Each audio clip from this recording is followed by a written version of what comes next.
Hey, what's up, everyone? In today's video, I'm going to show you how to install Airy TV on your Amazon FireStick device step by step, and I'll also show you why using NordVPN is highly recommended.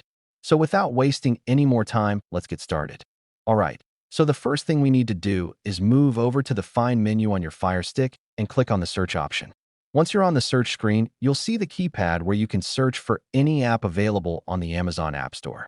Since Airy TV is officially available, you don't need any third-party tools for this one. Just go ahead and type in Airy TV. After typing a few letters, the Airy TV app will appear in the search results. Go ahead and slide down and click on it. Now select the official Airy TV icon, and here you'll see the option to download and install the app on your FireStick device. Press the download button using your remote. The installation may take a few seconds depending on your internet speed. Once the installation is complete, go ahead and click Open.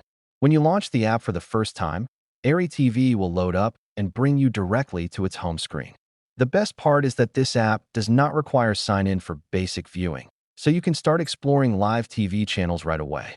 Now, before you start streaming, I strongly recommend using NordVPN. A VPN helps protect your privacy and can improve streaming access depending on your region. To set it up, simply go back to the Find search section again and type NordVPN. Download and install it just like we did before. Open the app, sign into your account, and connect to a fast server. Usually the nearest recommended server works best. Once your VPN is connected, go ahead and relaunch Airy TV. Now you can safely browse and stream your favorite live channels on your Amazon FireStick. Anytime you want to find the app again, just hold down the home button on your remote, select Apps, and scroll until you see Airy TV. If you enjoyed this video and found it helpful, make sure to hit the subscribe button, drop a like, and share this video with your friends. Thanks for watching, and I'll see you in the next one.